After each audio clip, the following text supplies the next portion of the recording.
Hi viewers, welcome to our Release Home channel. இன்னைக்கு நம்ம எல்லாருக்கும் யூஸ்ஃபுல்லான 2 கிச்சன் டிப்ஸ் தான் பார்க்க போறோம்.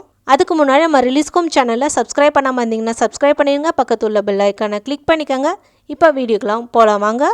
நம்ம கீரை வதக்கும்போது ஸ்டார்டிங்ல கீரையோட குவாண்டிட்டி வந்து அதிகமா இருக்கும். அது வதங்க அந்த குவாண்டிட்டி வந்து அப்படியே பாதியாயிரும். அது மட்டும் இல்லாம நம்ம உப்பு வந்து ஸ்டார்டிங்கே போட்டுட்டோம்னா கீரை வந்து வதங்கணும் போது உப்பு வந்து அதிகமாயிரும். நீங்க எப்போதும் உப்பை வந்து ஸ்டார்டிங்கே போடாதீங்க. கீரை வதக்கும் போது மட்டும் கீரை நல்லா வதங்கினோன்னு ஸ்டவ்வை ஆஃப் பண்றதுக்கு ஒரு 5 நிமிஷத்துக்கு முன்னாடி நீங்க உப்பை போட்டீங்கன்னா போதும். அதனால அது குவாண்டிட்டி எவ்வளவு வருதோ அதுக்கு ஏத்தாப்புல நீங்க உப்பு போடுங்க. உங்களுக்கு உப்பு அதிகமா இருந்துச்சுன்னா இந்த மாதிரி நீங்கள் ட்ரை பண்ணி பாருங்கள். உங்களுக்கு உப்பு வந்து கைக்கவே கைக்காது.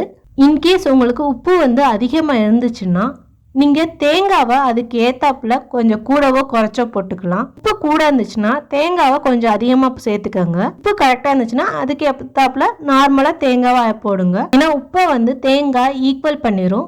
அதனால நம்மளுக்கு உப்பு கைக்கவே கைக்காது. இந்த மாதிரி நீங்கள் ட்ரை பண்ணி பாருங்கள். அது உங்களுக்கு ரொம்ப யூஸ்ஃபுல்லாக இருக்கும். இந்த டிப் வந்து உங்களுக்கு பிடிச்சிருந்துச்சுன்னா லைக் பண்ணுங்கள், சப்ஸ்கிரைப் பண்ண மறந்துடாதீங்க. இந்த மாதிரி இட்லி சட்டியில் இட்லி வேக வைக்கும்போது நம்ம தண்ணி இந்த மாதிரி நல்லா ஊற்றிட்டு தண்ணி கொதிச்சதுக்கப்புறம் நம்ம இட்லி ஊற்றி வைப்போம். இன்கேஸ் நம்ம வந்து தண்ணி அளவை கவனிக்காமல் விட்டுட்டோம்னா இட்லி சட்டி அடி பிடிச்சி கருக ஆரம்பிச்சிரும். அப்புறம் அதை கழுவுறதுக்கே நம்மளுக்கு வந்து ஒரு நாள் ஆயிரும்.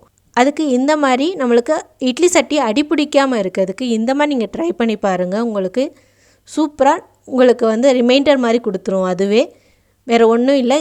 இந்த மாதிரி ஒரு தட்டு எடுத்துக்கோங்க. இந்த தட்டு வந்து எனக்கு கம்ப்யூட்டர் சாம்பிராணியில் இருக்கும். மோஸ்ட்லி எல்லா கம்ப்யூட்டர் சாம்பிராணிலையும் இந்த மாதிரி ஒரு தட்டு கொடுப்பாங்க. ஏன்னா கம்ப்யூட்டர் சாம்பிராணியை இது மேலே வச்சுட்டு நம்ம பற்ற வச்சோம்னா அது வந்து கீழே சிந்தவே சிந்தாது, இதிலே இருக்கும். அதுக்காக அந்த பாக்ஸ்லேயே வந்து இந்த மாதிரி ஒரு தட்டு கொடுத்துருவாங்க. அந்த தட்டை தான் இப்போ நான் யூஸ் பண்ண போகிறேன். இந்த மாதிரி நல்லா தண்ணியை ஊற்றிட்டு நல்லா கொதிக்கும்போது இந்த தட்டியும் சேர்த்து அதில் போட்டுட்டு நீங்கள் இட்லி ஊற்றி வைங்க. பாருங்கள், நம்ம கொதிக்கிற தண்ணியில் இதை நான் போட்டுட்டு இட்லி ஊற்றி வச்சாச்சு. இப்போ நான் ஃபஸ்ட்டு ஒரு ஈடு எடுத்துகிட்டு காட்டுறேன். இட்லி தட்டை வந்து எடுக்கிறேன். உள்ளே வந்து தண்ணி கொதிச்சுக்கிருக்கு. அங்கே பாருங்கள், அதோடு சேர்ந்து தட்டும் ஆடுது. அப்போ நம்மளுக்கு ரொம்ப கம்மியாகும்போது தட்டு வந்து இந்த மாதிரி ஆடும்போது நம்மளுக்கு சத்தம் கொடுக்கும். அப்போதைக்கு நம்ம கெஸ் பண்ணி இட்லி சட்டியில் தண்ணி ரொம்ப கம்மியாக இருக்குது, ஸோ நம்மளுக்கு தண்ணி ஊற்றணும்னு சொல்லி அதுவே நம்மளுக்கு காட்டி கொடுத்துரும். இப்போ பார்த்தாலும் தண்ணி தீந்துருச்சா இல்லையான்னு பார்த்துக்கிட்டு இருக்கணும் அவசியமே கிடையாது. இந்த மாதிரி தட்டு உங்கள்கிட்ட இல்லைன்னா நீங்கள் 1 ரூபா காயின் கூட யூஸ் பண்ணிக்கலாம். அந்த 1 ரூபா காயினை வந்து அதுக்குள்ளே தண்ணி கொதிக்கும் போது போட்டுட்டிங்கன்னா போதும். தண்ணி கம்மியாகும் போது அதுவும் நம்மளுக்கு அழகாக தண்ணி இல்லைன்னு சொல்லி ரிமைண்ட் பண்ணி காட்டி கொடுத்துரும். நம்மளுக்கு அழகாக நம்ம அப்போதைக்கு வந்து தண்ணி ஊற்றிட்டோம்னா நம்ம வேலை மிச்சமாயிரும்.